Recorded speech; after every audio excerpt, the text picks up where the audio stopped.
안녕하세요. 제가 인테리어를 해보면서 느낀 게 좋은 인테리어 업체를 만나는 게 정말 그 무엇보다 중요하다는 걸 많이 느꼈습니다. 그렇지 않을 경우에는 인테리어 하는 기간 동안 정말 많은 스트레스를 받을 것이고, 인테리어를 하고 난 후에도 만약에 하자가 발생했을 때 더 큰 스트레스가 다가올 거예요. 그렇기 때문에 좋은 인테리어 업체를 고르는 기준에 대해서 오늘 이야기를 해보도록 하겠습니다. 정식 사업자인지 꼭 확인을 하세요.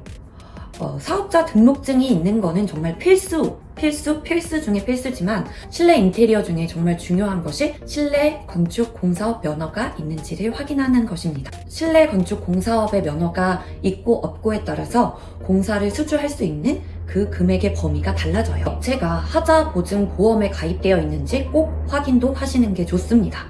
그리고 상담을 가시면은 정말 많은 포트폴리오를 보여주실 거예요. 사장님이 한 작업인지 공사인지를 꼭 확인을 하셔야 됩니다. 실제 고객들과 했던 대화라든지 시공 전후의 사진이라든지 비포 앤 애프터가 있는 포트폴리오가 있는지, 이러한 부분을 좀 꼼꼼히 확인을 해보셔야 됩니다.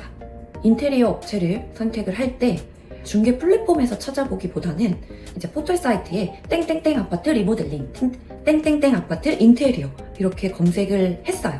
그래서 저희 아파트를 시공한 포트폴리오를 직접 찾아보게 되었습니다. 왜냐면 저희 아파트를 시공해본 경험이 있는 업체가 저희 아파트에 대한 컨디션을 좀 잘 알 수 있을 거라고 생각을 했어요.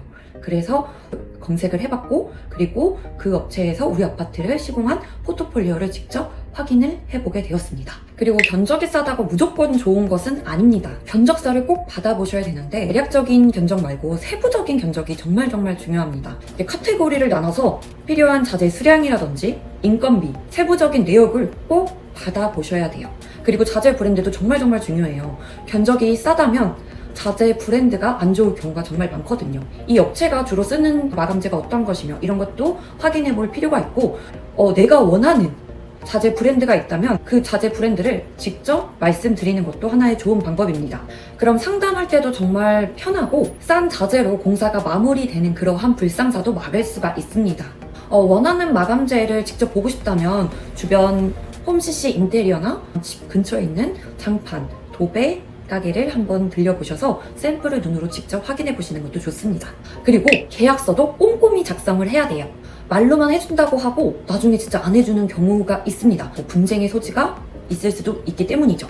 공사 기간, 사용 자재, 하자보수 조항, 철거 범위 등등 세부적으로 작성을 해야 돼요. 계약금, 중도금, 잔금, 이 비율과 또 지급일도 정확하게 계약서에 기재를 해야 됩니다.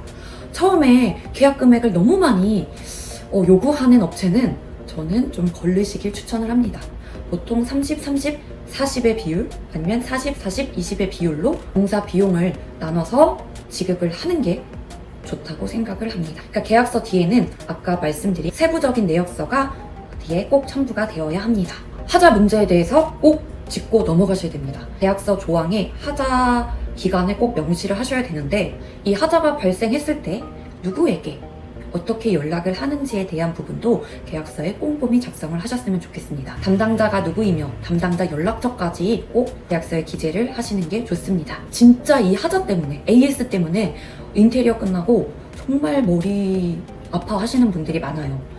저희도 인테리어 끝나고 베란다에 세탁기를 돌렸는데 갑자기 물이 역류를 했어요. 이거는 배관이 어떻게 막힌 걸로밖에 생각을 할 수가 없었죠. 인테리어 실장님께 말씀을 드렸는데 정말 한 걸음에 달려오셔서 그 문제를 해결을 해주셨습니다. 이렇게 진짜 하자 부분은 정말 중요해요. 그래서 하자 부분은 계약서에도 꼭 명시를 하시고 넘어가시길 바랍니다.